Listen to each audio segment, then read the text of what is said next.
What's happening, y'all? Welcome inside the Fantasy Stock Exchange. Danny and Bush coming at you with the second half of our NFC edition of the running back free agency preview, predictions, landing spot breakdown, whatever you want to call it. We're going through basically and talking about every team that is what we deem running back needy of some extent, whether it's a starter, competition, high-end backup, handcuff, whatever the case may be. We're going to go through every backfield, talk about their cap situation, draft capital, all that kind of stuff, and determine and predict potentially who they might sign. And eventually we will actually just like match make a running back free agent or draft prospect to that team. So that's a long-winded explanation of what we're doing. Before we get into this video, it takes 2 seconds, totally free. Go down, hit the like button, comment any of your thoughts down below. Literally any comment helps us out tremendously. Tell us what you had for breakfast this morning. Yeah. Subscribe to the channel if you are new. Danny, how are you doing? Doing well. And as you mentioned, subscribe to the channel if you're new. If you're watching this video and you are not subscribed, please contribute to combating that. Over 65% of the people that watch these videos are not subscribed. I know it's hard to click that button, that red button, and make it glow and make it say subscribe, but just do it for us. You see what we're doing. We see what we're grinding. Make sure you go support us in that way. And with that being said, yeah, I'm doing very well. I'm actually excited, intrigued to get into these teams, these backfields, and be able to really break them down on a possible fit going into free agency and the draft. So yeah, with that being said, let's hit the intro on them.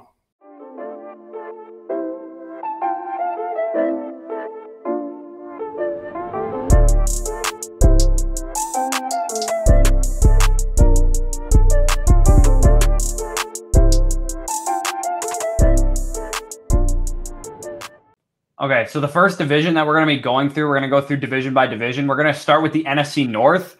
And I mean, the thumbnail on this video includes the most popular free agent, the most expensive free agent, if I had to guess, too, at the running back position for this free agency cycle, and that's the Green Bay Packers.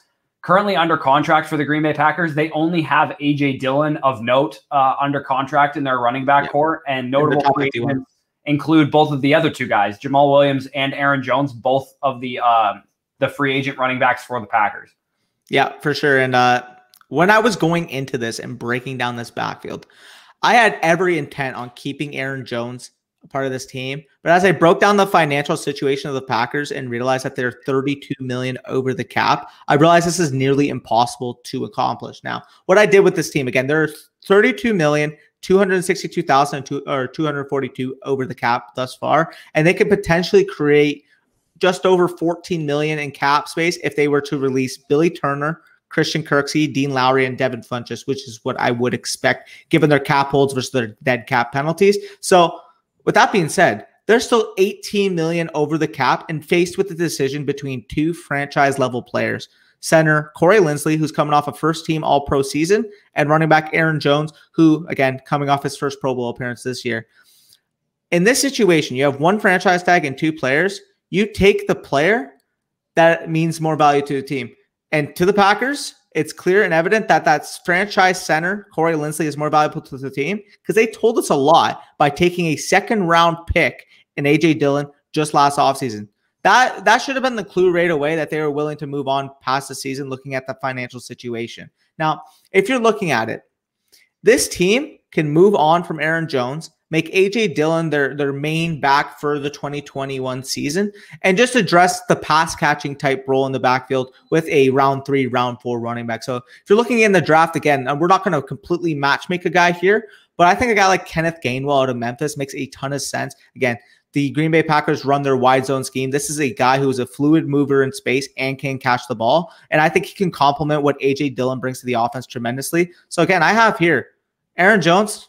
It's not going to be a Green Bay Packer anymore. You guys made it this far in the video and you're thinking that we were going to go with just the status quo. Now we're going to hit you with a banger right off the bat. Aaron Jones walks, the team lets him walk, and the team ends up replacing his receiving production with a Kenneth Gainwell, for example, in round 3 of the NFL draft. So that's my take. Ride that A.J. Dillon. If you can get him cheap now in Dynasty, I do think that the team is willing to move on from Aaron Jones.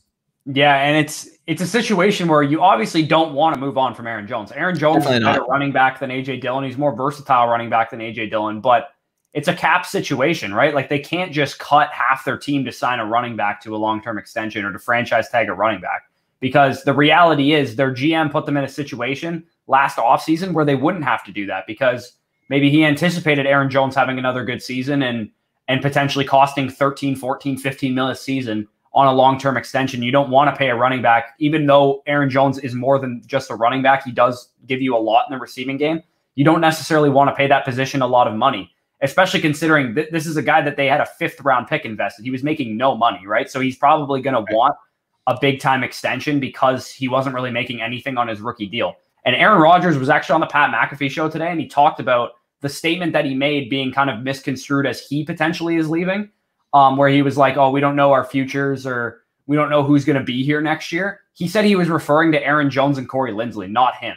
So that is big. That's really telling to me, knowing that Aaron Rodgers is assuming that, I mean, probably the second best weapon in their offense and definitely the second most trusted weapon for him is not necessarily going to be on the team next year. So yeah, I think Aaron Jones walking is looking more and more like a possibility given when you actually dig into their cap situation and draft capital and some of the investments and moves they've already made. And Jamal Williams bringing him back potentially isn't out of question if he was willing to take a low has to get a minimum and with AJ Dillon, and then you don't have to spend any draft capital on a running back. But I mean, you might not even be able to afford him.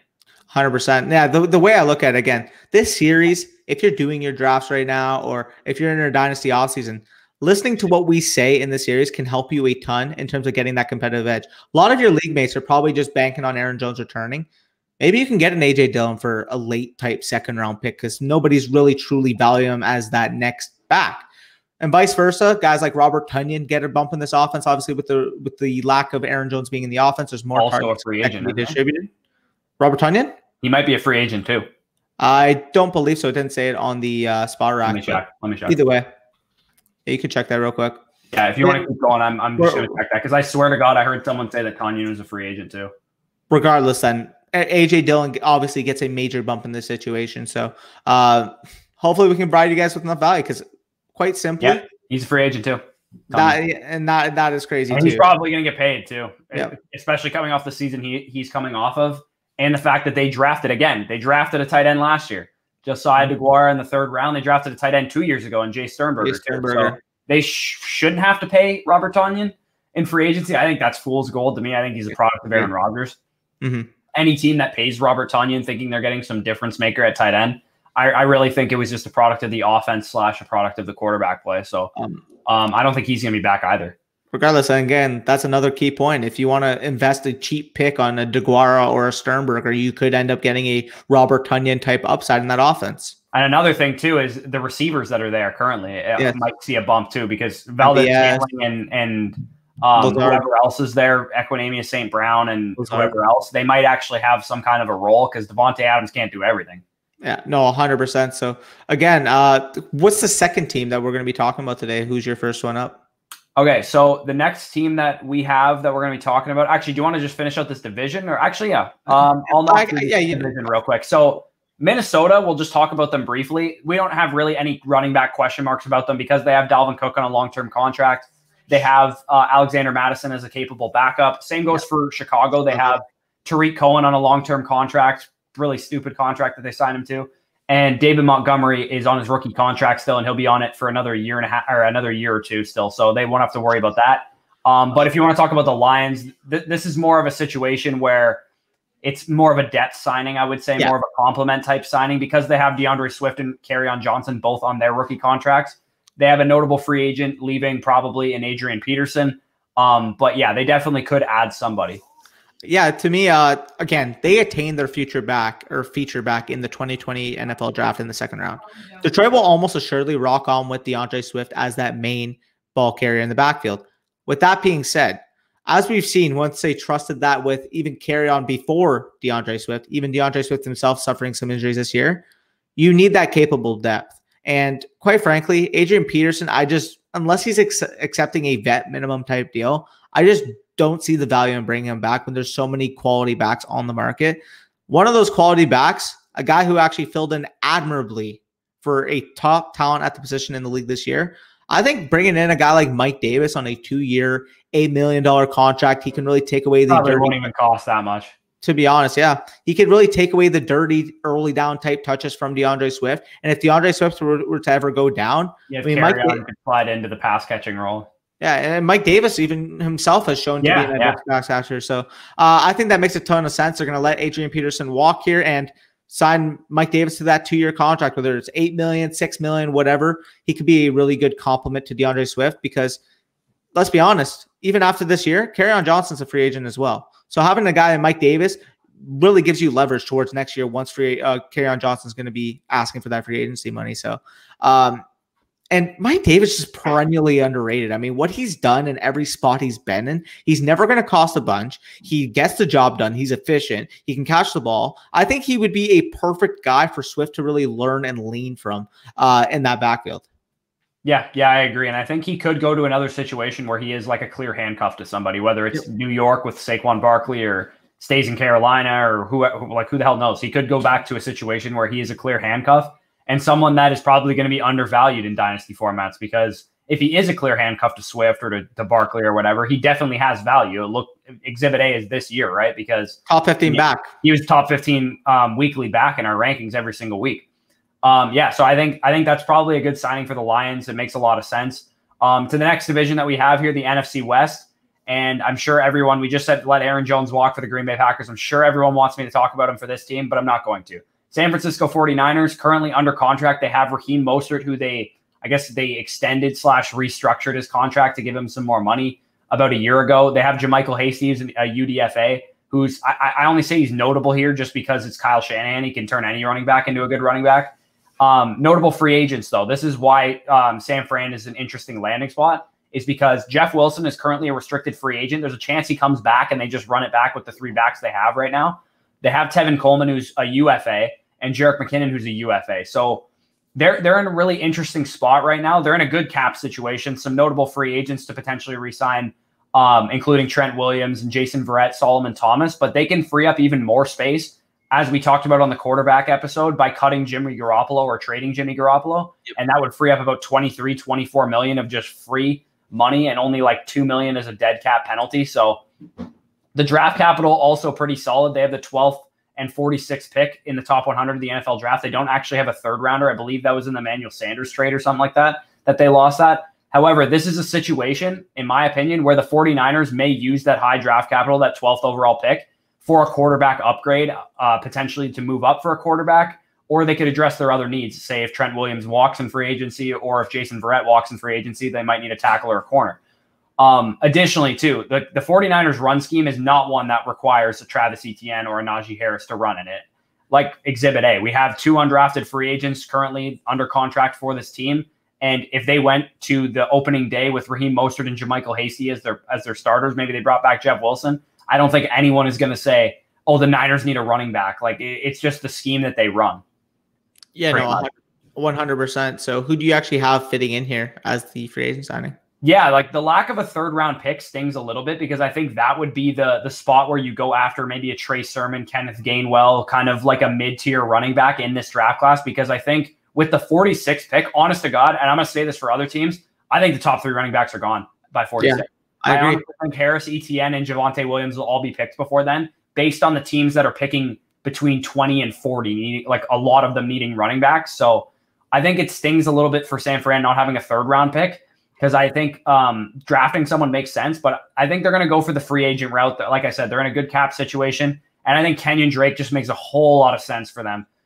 From what he can do, he's a lot like probably what you thought you were getting out of Jerick McKinnon, except he's a little bit more explosive than McKinnon ever was.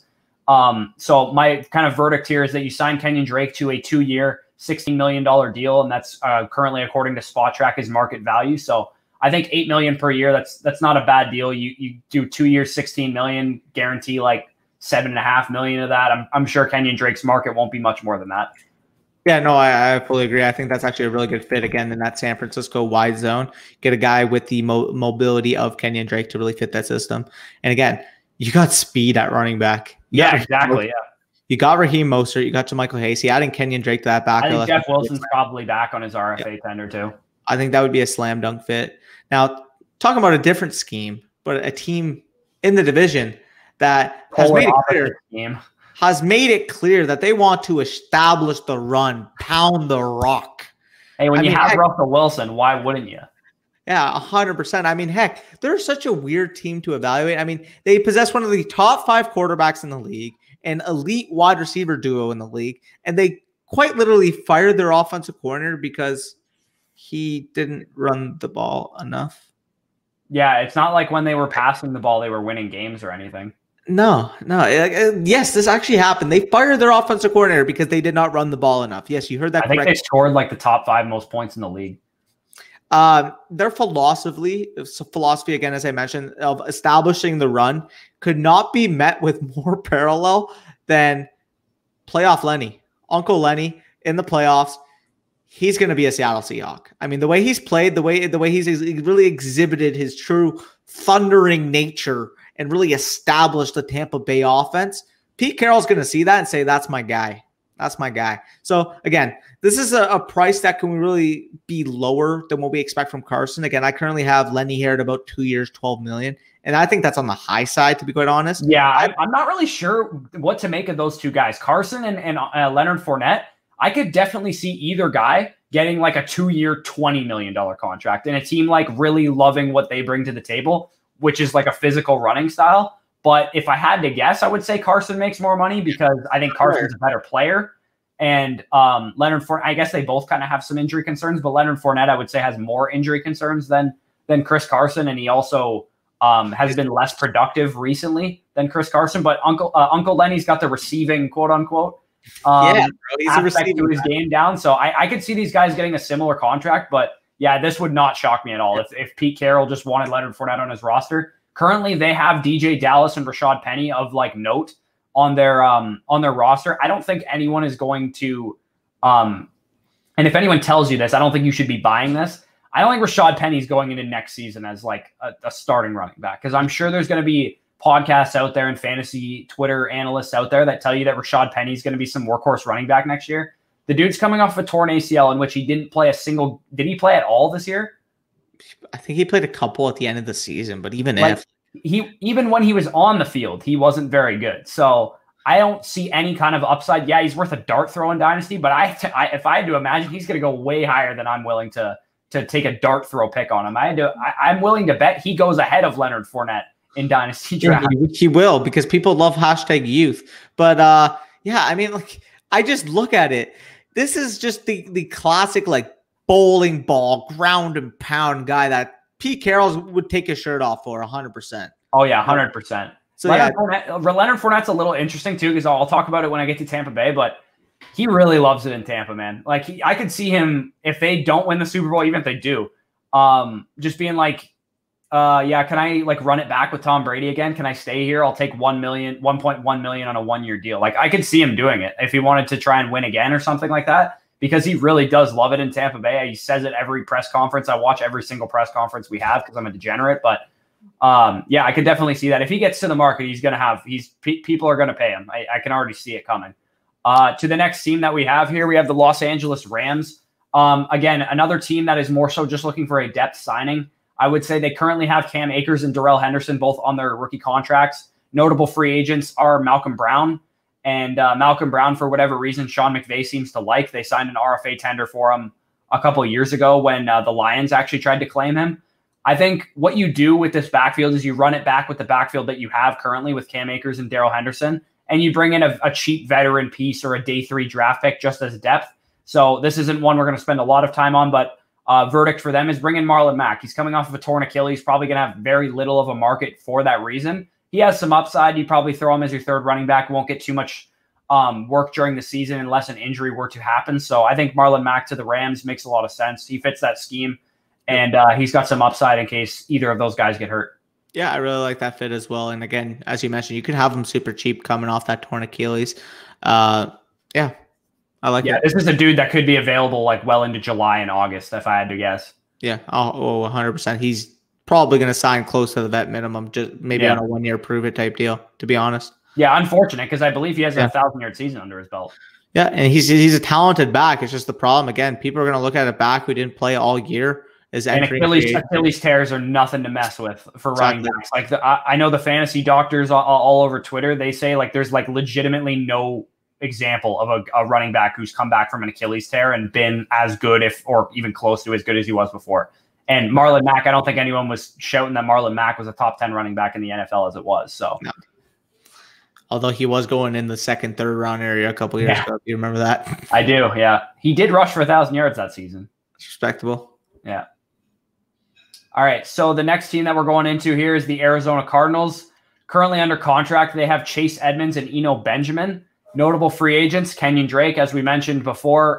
Kenyon Drake will be signing with the San Francisco 49ers. Yep. Get your phones out for this one, by the way. Pardon?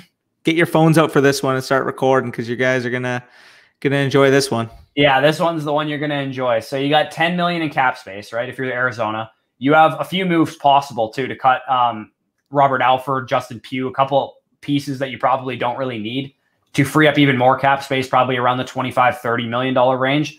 You have a couple key free agents. You have Hassan Reddick as a free agent. Patrick Peterson as a free agent. If they re-sign none of their free agents, though, it wouldn't really shock me because, I mean, Hassan Reddick has really only done it for 1 year. Patrick Peterson is kind of over the hill at this point. I would really love to have him as a veteran corner in my Tampa Bay Buccaneers secondary. Cowboys. So money really shouldn't be an issue for Arizona this offseason is basically the whole point. Currently, they hold the number 16, 49, and 80th overall picks in the NFL draft. I think they're outside the money zones. And what I mean by that, as I mentioned before, is the zones where you can get Travis Etienne, Najee Harris, and Javonte Williams, because I do think those are the clear 3 best running backs in this class. I have not watched all the running backs, so I guess you'll just have to take my word for it for now. But I think they're outside those money zones of being at pick 16. I think it's too early for a running back. Being at pick 49, I think it's too late for those 3 guys that I just mentioned. And pick 80, again, that's probably a point where you could look at a running back, but how good is the running back that you're going to get there? Especially considering you probably need a 1A or a starter altogether, given the fact that you only have Chase Edmonds and Eno Benjamin right now. I would say due to their financial flexibility, I think signing a running back in free agency makes a lot of sense. You add momentum, and from a team-building perspective, if you look at what Buffalo did with Josh Allen, going into his second season, they upgraded his offensive line, and Arizona did the same as well. They upgraded his pass-catching weapons with John Brown and Cole Beasley that season. But what did they do in his year 3 jump? They could have kept the status quo. Okay, so you're Arizona, you have DeAndre Hopkins, right? But you don't really have any other outside playmakers other than DeAndre Hopkins, and you don't really have a run game or a tight end or anything like that. I think what you need to do to ensure that Kyler Murray takes the same step that Josh Allen took, and let's remember, Kyler Murray has struggled as a passer. He's not a perfect passer. He has some room to grow. I think the best way to do that is to surround him with even more help. And what we're going to be saying with that is the verdict is that they're going to sign Aaron Jones. Aaron Jones, 3 years, $39 million, probably guarantee like $15 million of that or something like that. $14 million average salary projected according to Spot Track, which may be lowered a bit to $13 million, which I have here, due to the running back class being pretty good and the cap situations around the league because of COVID and the lost revenue and all that kind of stuff. I think Aaron Jones for about 13 per year is what he's going to sign for with some team. Who is it going to be? I think Arizona's a tremendous fit for him. Yeah, no, I fully agree. Again, like I looked at the situations. As soon as I saw that Green Bay would not be able to afford him, or hypothetically, if they let their all-pro center walk, which would be a stupid thing to do after drafting running back in the second last year, my first thought was Arizona's got some cap flexibility, and they could use a stud receiving back type to really complement. San Fran makes a lot of sense too, which is why I teased them earlier. Atlanta would make sense, but Atlanta really doesn't have the fun. They don't have the facilities. I'll get into that for sure. Yeah, I think this makes a lot of sense for Arizona. You get a big time like the Killer Bees type situation from a couple of years ago in the Steelers with Hopkins, with Murray, and with Aaron Jones. That's a really formidable offense that you have. And any other pieces that you add to that offense are kind of just secondary pieces. You don't have to draft Kyle Pitts at 16 or anything. So I really like that fit. And I think Kyler Murray and that offense could be really, really fun to watch. Definitely. No, this would be the free agency signing to look out for. And again, people are like going into the offseason, we're letting Aaron Jones to slip to like the 3rd, 4th round in Dynasty.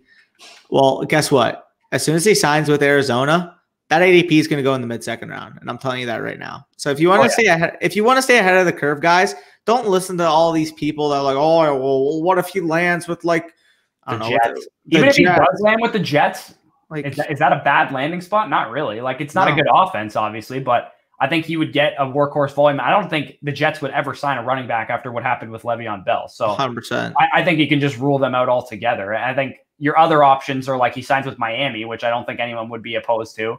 He signs with, I don't know, Indianapolis, which probably wouldn't happen because they've like, I'm just thinking of the teams that have a lot of cap space, like Tampa Bay. Like, would anyone be opposed to that? But like, they're not going to sign him either. Imagine. How would you feel if that happened, first of all? That'd be crazy.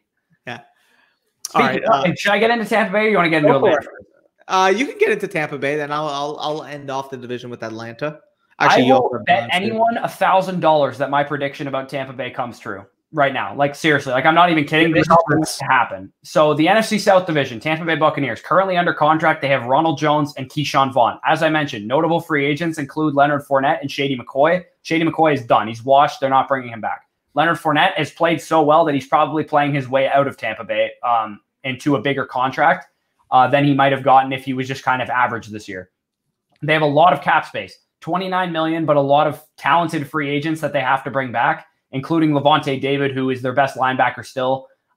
Sorry, Devin White, you're not there yet. Shaq Barrett, who's their best pass rusher. Chris Godwin, who's their second best receiver. Rob Gronkowski, who's their second best tight end when OJ Howard's healthy. And Ndamukong Suh, who's a great piece on their defensive line. And then Fournette and AB. And I don't know what's going to happen with those guys, but I mean, they could come back just on kind of cheap deals just to try. AB, your most talented receiver. There you go. Most talented receiver on their team, at least when he's right. The best salary cap guy, bar none, in the NFL. So I think they're going to figure that out. But I do think a big part of that is letting Leonard Fournette and Shady McCoy walk. So that leaves just Ronald Jones and Keyshawn Vaughn in the backfield. Basically what I said, and I wrote an article for the Fantasy Scouts. You guys can go check that out. It should be on my Twitter somewhere. Basically saying that Keyshawn Vaughn has a chance to play himself into a pass-catching role because we all know that Ronald Jones can't catch the ball. So if Keyshawn Vaughn is able to do that, he's going to be a steal in dynasty drafts. But if he's not able to do that, and that's what I think is going to happen, they're going to have to bring someone in if they choose to. But Fournette has probably priced himself out, so I don't think you're going to be able to bring him back. I think what you want to do if you're Tampa Bay is ensure that you have a pass-catching running back. And to do that, let's get a guy that Tom Brady knows very well, and literally his entire job with Tom Brady was to catch passes, and that's James White. Like I said, I will literally bet anyone that this happens. James White, 2 years, $6.5, $7 million deal as a contingency plan in case Keyshawn Vaughn doesn't work out. And this is a total Jason Light move. It's a total Bruce Arians move, and Tom Brady will probably be shouting in Bruce Arians and Jason Light's ear to get James White in Tampa Bay. So that is my verdict, and I honestly think this is going to happen.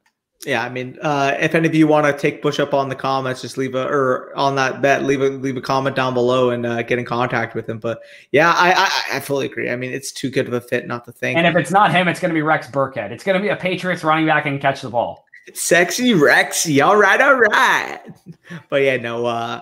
I think James White is going to be a Tampa Bay Buccaneer, and similar to what you said, what they envisioned Keyshawn Vaughn to be, like, yes, he's still going into his second year, so maybe he becomes something. But again, cheap. I mean, receiving like 5 times on like 30 touches, so like you gotta definitely at least protect your own ass and bring in White. Cheap contingency plan that has experience working with Tom Brady. I think James White's a no-brainer. I think that'd be a phenomenal backfield. If it was just 100%. Ronald Jones on first and second down, James White on third down, boom, like you got your backfield. And I don't have to watch 7 dropped passes from running backs every week. Uncle Lenny, bro, receiving back. But yeah, no, I'll get into the Atlanta Falcons, and I'll keep it brief for y'all, okay? So I broke down on the quarterback video. Their cap space is a mess, right? Currently. I mean, they can definitely figure it out going into 2022 after Matt Ryan's opt out, but it's not great, Bob. It's not great. You have the third least cap space in the league behind, as you said, the aforementioned Saints. Oh, actually, we'll get into the Saints and Philadelphia Eagles, who we're going to mention soon.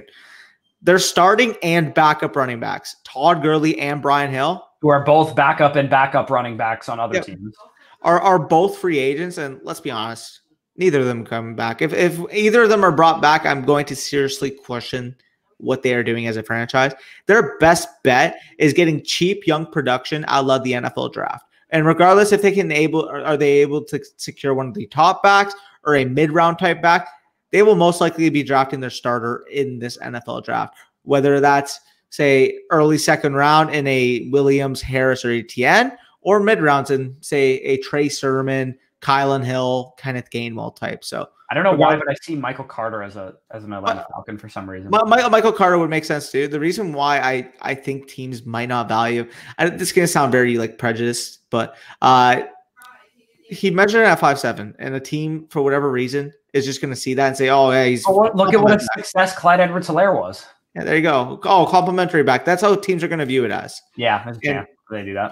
But yeah, no, I like Michael Carter in that group as well too. To be honest, I just think they might value the overall games of a Sermon Hill or Gainwell a little bit better. So that's kind of why I saw that fit more. But if Harris, Etienne, or Williams are there at that top of the second round pick, I'm going to be surprised if the Atlanta Falcons don't do it, especially considering they're, again, most likely taking a quarterback. Yeah, if you're trying to surround a young quarterback, if it's Justin Fields, which I think it's going to be, that you draft, you need to give Justin Fields or Zach Wilson or Trey Lance whatever chance they can to get acclimated to the NFL without ruining their confidence. And I think drafting a good running back is a good way to do that. Their ideal situation, in my opinion, is that they draft Justin Fields with their first pick and get like Najee Harris or Etienne to slip to their second pick. 100%. Because I think those guys, and even Javonte Williams, can make a huge difference in their offense with Calvin Ridley and Julio Jones presumably still on the outside, taking attention away from those guys, and they could have their rookie quarterback get hit the ground running in his first year. So that's exactly what you want if you're a GM. You want your quarterback to do what Justin Herbert did last year. You don't want your quarterback to be like Sam Darnold right now, where we have no idea what he is. So Atlanta Falcons done. New Orleans Saints, you mentioned their cap situation sucks because they're a bad franchise and I hate them. But currently under contract, we have Alvin Kamara and Latavius Murray. The only reason I bring them up as a running back landing spot is because they're going to have to cut Latavius Murray because they're in such a bad cap situation. Do you want to cut Latavius Murray? No, he's a great compliment to Alvin Kamara. But you have negative $99 million in cap space because who the hell knows why, but you do. And Alvin Kamara is going to need a complement grinder type like Latavius Murray. And I think that's what you do on day 3 is you get a grinder running back. There's going to be a million of them from college football. Just get a physical running back that can carry the ball 10 times a game and spell Alvin Kamara, because Alvin Kamara is a superstar and he doesn't really need an elite type spell running back. And I think this is good news for fantasy. If Latavius Murray gets cut and they draft a day 3 running back, that does upgrade Alvin Kamara a little bit from a floor perspective. I don't think it upgrades him a lot, but it does upgrade him a little bit, especially if Taysom Hill is the quarterback, the starting quarterback, and not Drew Brees or Jameis Winston, because I think everyone would agree that Taysom Hill lowers Alvin Kamara's value quite a bit. So if they at least cut Latavius Murray, then maybe that balances it out a little bit. But hopefully, they're in a bad situation from every position. So. Yeah, what a poverty franchise for real though. Talking about another franchise that I really don't like. Actually, the next 2 I really don't like. I don't like this franchise either. Oh, I'm going to talk about the one I have down here first, and then you could mention the one that we both hate afterwards. Oh, sure. Okay. Second most hated team in my division for me personally. Again, number 1's going to be the next team you talk about. I'm going to be talking about the New York Giants. And I mean, obviously this team does not need a starting running back. Okay. We're not going to pair them with like a Aaron Jones or a Chris Carson. Quickly, just to finish out the NFC South, Carolina doesn't need a running back because they have Christian McCaffrey. Sorry. Yes. I mean, because when healthy, Saquon Barkley is one of the premier backs in the game and arguably the best back, to be quite honest. So, however, they have Saquon Barkley, but they are set to lose both Dion Lewis and Wayne Gallman. They could really use some proper depth. The way I'm looking at this, you can bring a vet early down grinder and a late pass catching running back in the draft. So you have the youth of the pass catcher and the veteran between the tackles presence of the grinder. And I really think that can really set up your second unit for success behind Saquon Barkley. Because let's be honest, if Saquon Barkley's on the field, he's your first, your second, your third, and your 4th down back. To be honest, that guy's going to be on the field 90+% of the snaps. However, when he's not on the field, if you get hurt, having a guy like Carlos Hyde, he is coming off of an ACL tear. So having a guy like Carlos Hyde with maybe a late pass catching running back, like, I don't know, 6th round Jamar Jefferson type, I think would make a ton of sense for this team. So I think that's ultimately what they do. You sign a guy like Carlos Hyde, maybe $3 million per for the next 2 years, and then you draft a Jamar Jefferson round 6. I really think that could really complement their overall depth behind all talent Saquon Barkley. Yeah, and you guys might be like, why are you guys talking about this? Saquon Barkley is like going to be on the field all the time. Well, we saw this already. That's why. It's because Wayne Gallman was a very usable asset. Top 15 back.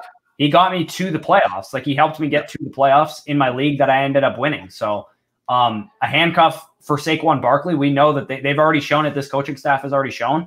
Jason Garrett's already shown that he's going to use whatever running back is the feature back, whoever is the starter. So if someone goes down behind Saquon Barkley, even if it's for 2 or 3 games, maybe they bring back Wayne Gallman and he's that guy. Maybe they sign a Carlos Hyde. Maybe they draft a Trey Sermon in the 4th round or something like that, and they're that guy. So this could be a sneaky good dynasty pick. And if you're in your later rounds of your draft, just whoever went to the Giants, pick them up. You never know. ACL tears can be finicky, and maybe Saquon's not ready to go week 1. That could be a situation where you maybe get a guy that can start for the first couple of weeks for you, or a flex spot or something like that. So, as you mentioned, a team that we both don't like, Philadelphia Eagles. You have Miles Sanders in your running back core. Boston Scott is a free agent. I think you just bring in someone to replace Boston Scott, whether it's another pass catcher like him, or you bring in more of a physical type runner, and then you let Miles Sanders be that kind of pass catching feature back, do it all like Aaron Jones type of volume. I think, honestly, I think physical back is the way to go, because I don't think that's where Miles Sanders excels. And to me, this makes total sense. I could totally see this guy being a Philadelphia Eagle, and it's not a very far move for him. And James Conner, as a compliment to Miles Sanders, I think you bring him in. I don't think he's going to cost very much at all either. I think you can get him for the same price you get Carlos Hyde, 2 years, $6 million type of contract there. You got some decent depth, a guy that when healthy is pretty decent, but the problem has been for him is staying healthy. And I think limiting his workload as a complimentary back is a good way to help him do that. Yeah, no, I fully agree. Again, the only factor really at play here is, again, if they brought back a Boston Scott, but if they don't, I do think that James Conner. Even if they bring back Boston Scott, it wouldn't kill you to have a physical running back. Too. I mean, heck, we saw what Jordan Howard was able to do for Miles Sanders a couple of years ago. I think James Conner could probably fill that type of role on this team.